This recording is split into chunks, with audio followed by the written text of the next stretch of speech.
የክራይስት አርሚ ዓለም አቀፍ ቤተክርስቲያን መስራችና ባለራዕይ የሆነው ነብዩ ጩፋና የፌድሪ ጠቅላይ ሚኒስትር ክቡር ዶክተር አብይ አህመድ ምን አገናኛቸው? የክራይስት አርሚ ዓለም አቀፍ ቤተክርስቲያን መስራችና ባለራዕይ የሆነው ነብዩ ጩፋ ለጠቅላይ ሚኒስትር ዶክተር አብይ አህመድ ያልተጠበቀ መልእክት አስተላለፈ። የሀገር ጠቅላይ ሚኒስትር ዶክተር አብይ አህመድ የሃይማኖት ካባ ለብሶ የመርገም ቃል የሚናገሩ የተሰጣቸው እርግማንን የሚናገሩበት አንደበት ከሆነ መጽሐፍ ቅዱሳቸውን አስቀምጦ ልብሳቸውን አውልቆ የእርግማን ቃል መናገር የጠንቋይ ሥራ ስለሆነ መጋረጃ ውስጥ ቁጭ ብሎ ጠንቋይ መሆን ይችላል።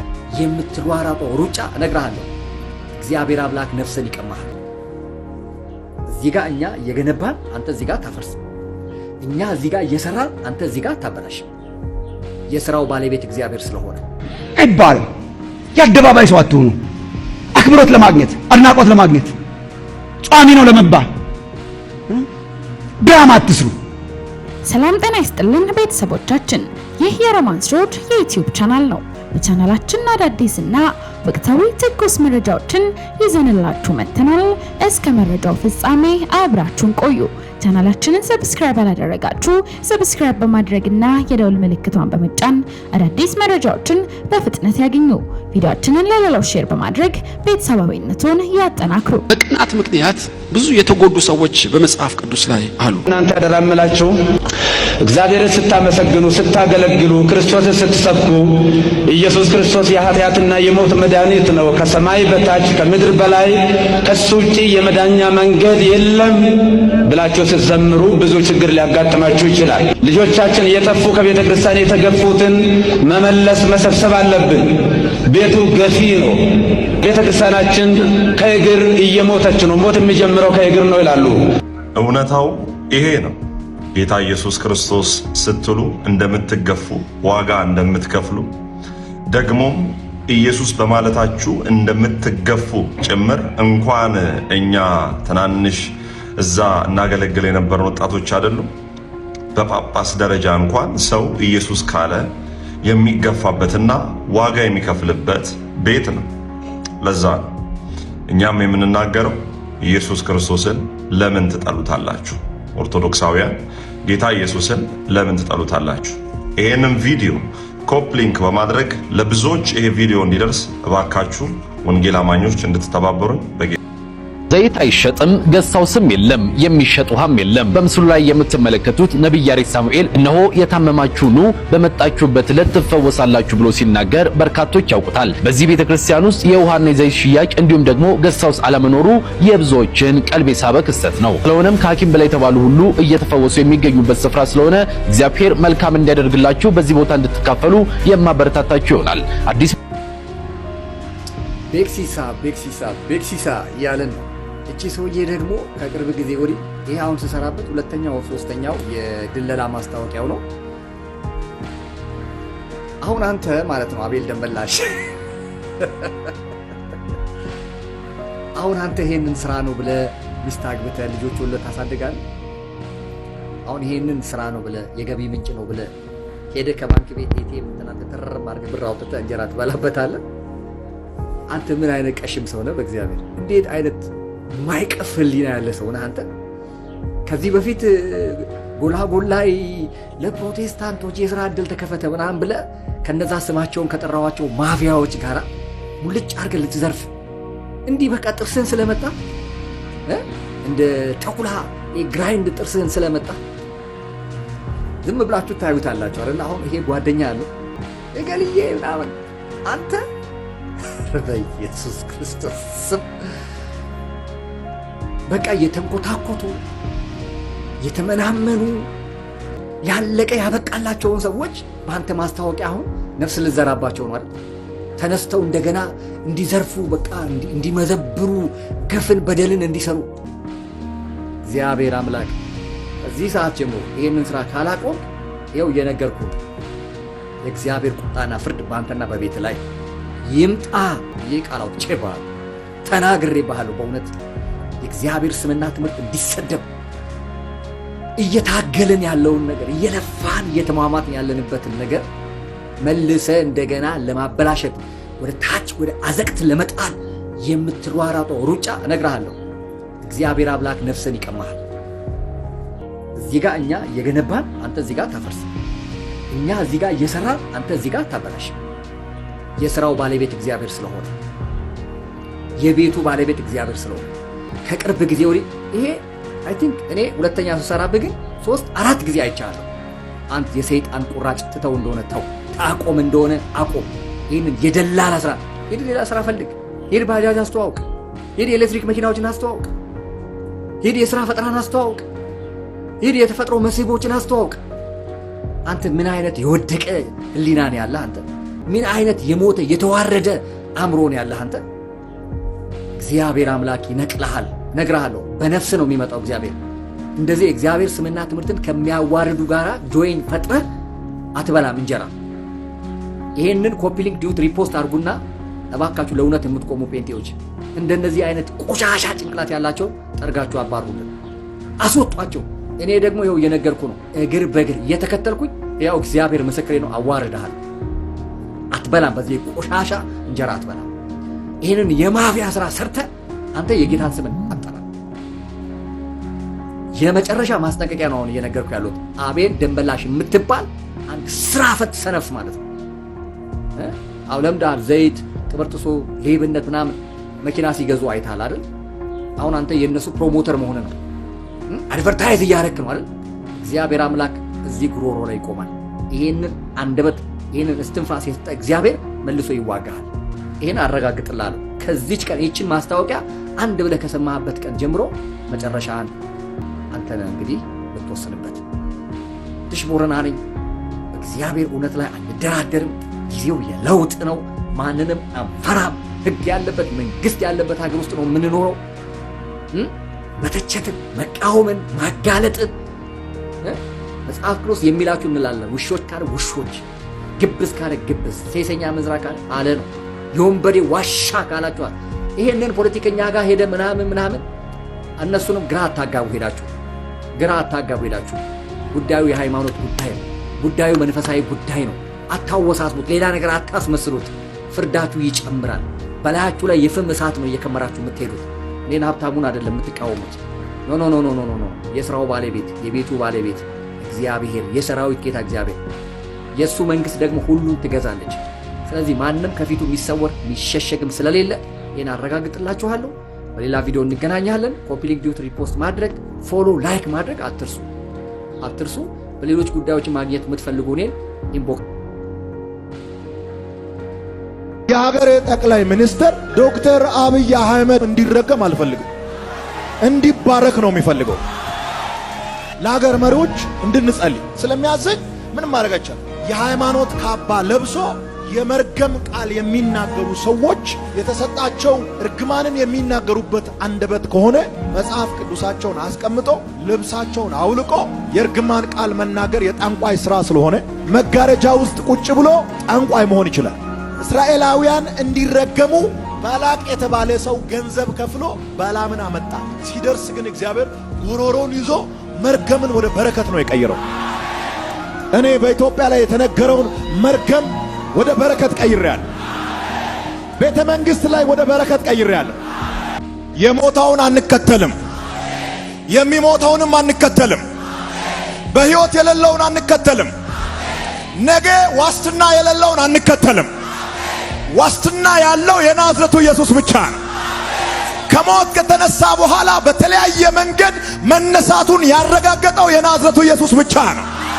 ለዚህ ነው እኛ የምንከተለው ሕያው ነው ያልኩት። ሕያው ስለሆነው ስለ ኢየሱስ ክርስቶስ መጽሐፍ ቅዱስ ያወራል። እኛ የምንከተለው ሕያው ነው። እነዚህ ያለ ኢየሱስ ሕያው እኔ ብቻ ነኝ፣ ሕያው እኔ ብቻ ነኝ አለ ኢየሱስ። ሕያው እኔ ብቻ ነኝ። ኢየሱስ እኮ ነው የሚለው ሕያው እኔ ብቻ ነኝ። መከተል ያለባችሁ እኔን ነው። ሊከተለኝ የሚወድ ቢኖር ራሱን ይካድ። ኢየሱስን መከተል፣ ጌታን መከተል ቀላል እንደሆነ የምታስቡ ሰዎች አትሳሳቱ። የናዝረቱ ኢየሱስን ለመከተል በምትወስኑበት ጊዜ እንድትታረዱ፣ አርዳችሁ እንድትወጡ የምትገደዱበት ነገር አለ። መስዋዕትነት ይፈልጋል። የምታርዳው ነገር አለ፣ የምታጣው ነገር አለ። ትልቅ ስም ታጣለ፣ ትልቅ ቢዝነስ ታጣለ፣ ትልቅ ዕውቀት ታጣለ፣ ትልቅ ክብር ታጣለ። በቀይ ምንጣፍ የምትሄድ ሰው በድንጋይ እየተወገርክ ትሄዳል። ኢየሱስን ለመከተል ስትወስን ብዙ የምታጣው ነገር አለ።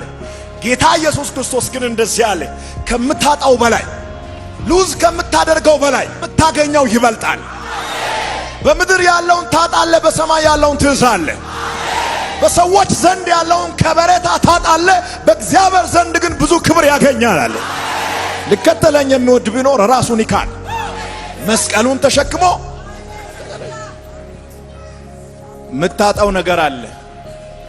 ጠላት ብዙን ጊዜ ጌታን መከተል ከጀመርን በኋላ ያጣናቸው ነገሮችን እንድንቆጥር ያደርገናል። ክርስቲያን ከሆንክ በኋላ እኮ ነው ቢዝነስን ያጣው፣ ሱቅን የዘጋው፣ ስራ ያጣው፣ እንደዚህ መሆን ያልቻልከው ጌታን ከተቀበልክ በኋላ ነው እያለ ሰይጣን ብዙ ነገር ይናገራል። ቀጥሎ ያለውን ክብር እንድታይ አይንን ይሸፍናል፣ እንዳታይ አይንን ይሸፍናል። ግን እነግራችኋለሁ ከጣልከው በላይ የምታነሰው ይበልጣል። ካጣው በላይ የምታገኘው ይበልጣል። ገራዡ ይለያል እንጂ ሰውም እኮ እንደ መኪና በየጊዜው ሰርቪስ ይደረጋል። ታውቃላችሁ? ሆስፒታል የምትሄደው ለምንድን ነው? ስትበላሽ አይደል? መኪና ጎማ፣ ሞተር ምናምን እንደሚበላሽ የኛም ወይ ኩላሊት ወይ እግር፣ ከዛ ዶክተሩ ጋር ሄደህ ሰርቪስ ትደረጋለህ፣ ተመልሰህ ትመጣለህ። ገራዡ ነው የሚለያዩ። በጌታ በኢየሱስ ክርስቶስ ምናምን የሚል አይጠፋም። 2012 መኪናዎችን በ2023 ቦዲ መቀየር፣ እንደዛ ነው። ሰውም ራሱን እንትኑን እየቀየረ አዲስ እየመሰለ ይኖራል። ውስጡ ግን አሮጌ፣ በልብስ በመካፍ ራሱን እያደሰ አርጅቷል። ግን ውስጡ ይሄ ሁሉ እድሳት ለአንድና መጨረሻ የሚያበቃው ኢየሱስ ይመጣል። በቃ እሱ ሲመጣ ለዘላለም እርጅና ወደ ሌለበት ሀገር ትገባል። ጾሟ ጸሎቷ አረገ፣ ታድጓታል፣ ቸምቷል። ኢዮሳፍጥን ታድጎታል፣ ቸምቷል። ሲጾም ጣልቃ ገብቷል። እግዚአብሔር በትክክል ይሁን እንጂ ገብቷል። በትክክል ይሁን እንጂ እሰራለሁ ብሏል እኮ እግዚአብሔር። ወገኖቼ ጾም እግዚአብሔርን መሸወጃ መንገድ አይደለችም። እንደፈለኩ እየኖርኩ በሳምንት 2 ቀን እጦማለሁ እንዳለው ፈሪሳዊ የምናቀርባት ሲቪ አይደለችም። እንደፈለጉ እየኖሩ ስለ ጾሙ አምላክ ግራ የገባው የሚመስላቸው ሰዎች አሉ። አምላክን ኮንፊውዝ ለማድረግ የቱ ጋር ነው ሲል እየጾመ ነው። ከዛ ገርማችሁ ከዛ ይሄድና ምስኪኑን ደግሞ ያንገላተዋል። ምስኪኑን ያንገላተዋል፣ ጉቦ ይበላል፣ መከራ ያበላል፣ ስቃይ ያበላል። ከዛ በኋላ ይመለስና ይጾማል። እኔን ነው እንደዛ የምታስብለኝ እንጂ እግዚአብሔር እንደዛ አይልም። እኔ እያልኩ ልኖር እችላለሁ፣ እግዚአብሔር አይልም። ጾም ስለተጾመ እግዚአብሔር ሌላው ነገርህን ትቻል እንዴ? መጽሐፍ ቅዱስ ስለ ቅናት ምን ይላል? ኢዮብ 5:2 ላይ ሰነፍ ሰው ቅናት ይገለዋል ይላል። እንዲያውም ገላትያ 5 ላይ ቅናት የሥጋ ባህሪ ነው። አንደኛ ጢሞቴዎስ 6:4 ላይ የሰይጣን ፍሬ እንደሆነ ተጽፏል።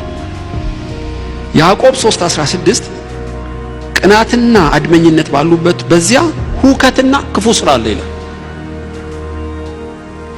በተለይ ደስ ያለኝ ይሄ መክብብ ንጉሥ ሰለሞን የጻፈው ነው። ምዕራፍ 4 ቁጥር 4 ላይ የብልሃተኛ ሰው ስራ ባልንጀራው ዘንድ ቅናትን ያነሳሳል ይላል።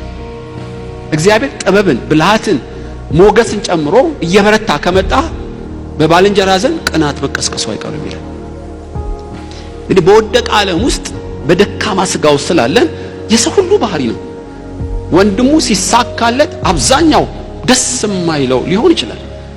ይሄም ከአጋንንት ዓለም የተቀዳ የክፉ መናፍስቶች ተግባር ነው እና በሚቀና ሰው ውስጥ አድሮ ብዙ መንገድን ያጣምማል፣ ብዙ ጥላሸት ይቀባል። ታውቃላችሁ? እና ሪቫይቫልን የሚገታ የብዙ ሩጫን የሚያቃጥል በቅናት የተነሱ ሰዎች ናቸው። ምክንያት ምንም የላቸውም።